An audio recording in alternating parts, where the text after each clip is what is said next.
यत्र नार्यस्तु पूज्यन्ते रमन्ते तत्र देवता। स्त्रियों पर हाथ उठाना, उनके साथ मारपीट करना नर पशुओं का कृत्य है। जिस पुरुष की सुरक्षा आश्रय में वे हैं, उसका कर्तव्य उनकी रक्षा करना, सम्मान और स्नेह देना ही रह जाता है, ना कि त्रास देना। जो सामने आकर मुकाबला करने की स्थिति में नहीं, उसके साथ मारपीट करना मनुष्य को कलंकित करने वाला कृत्य ही है, कृत्य ही कहा जाएगा। ऐसे नर पिशाचों से भगवान निश्चित रूप से रुष्ट होते हैं। शत्रुघ्न को मंथरा पर कुपित होते और मारने पर उद्धत देखकर भरत ने कहा, इमामपि हताम कुब्जा यदि जानासि राघवा त्वांच मां चैव धर्मात्मा नाभिरुच्यते ध्रुवम। कुब्जा मंथरा को तुम्हारे हाथों मारे जाने का समाचार सुनकर ही स्त्री जाति को अभद्र मानने वाले श्री राम हमसे बोलना भी छोड़ देंगे। नारी पर तरह तरह के प्रतिबंध लगाना उसे सेवा परमार्थ के मार्ग पर अयोग्य कहना मानकर मानसकार की दृष्टि में सर्वथा अनुचित है। ऐसी स्थिति को अवांछनीय बताते हुए तुलसीदास जी कहते हैं कि भक्ति परमार्थ मार्ग में चलने का नर और नारी दोनों को समान अधिकार है। श्रेष्ठ समाज के प्रतीक राम राज्य में स्त्री पुरुष सभी श्रेष्ठतम गति के अधिकारी माने जाते हैं। राम भगति रत नर अरु नारी सकल परम गति के अधिकारी।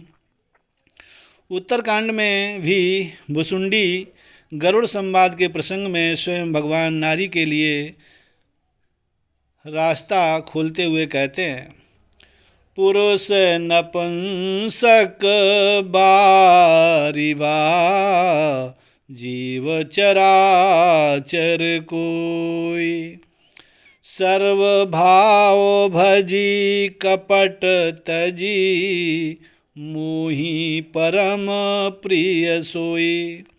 इतनी स्पष्ट बात कही जाने पर भी नारी पर अवांछनीय प्रतिबंध लगाना किसी भी विवेकशील के लिए उचित नहीं। मध्यकालीन अंधकार युग में नारी का सम्मान गिराया गया, उसे नर की संपत्ति घोषित किया गया और तरह तरह के बंधन लगाकर पराधीनता के पास में जकड़ दिया गया। इस अनाचार से न केवल नारी ही गई गुजरी स्थिति में पहुंची, वरन नर का भी भारी पतन हुआ। इस अनाचार के लिए ब्रह्मा जी पर व्यंग एवं आक्रोश व्यक्त करते हुए तुलसीदास जी कहते हैं कि उसने नारी को ऐसी परिस्थिति में क्यों ढाला जिसमें उसे पराधीन रहना पड़े। पराधीनता में तो किसी को सपने में भी सुख नहीं मिल सकता। कत विधि रची नारी जग माही पराधीन सपनेहु सुख नाही। आदिशक्ति नारी की वंदना में सीता जी को माध्यम मानकर तुलसीदास जी कहते हैं, आदि शक्ति जेहि जग उपजाया सो अवतरी है मोरी यह माया। जनक सुता जग जननी जान की अतिशय प्रिय करुणा निधान की। जाके जुग पद कमल मनाऊं जासु कृपा निर्मल मति पाऊं।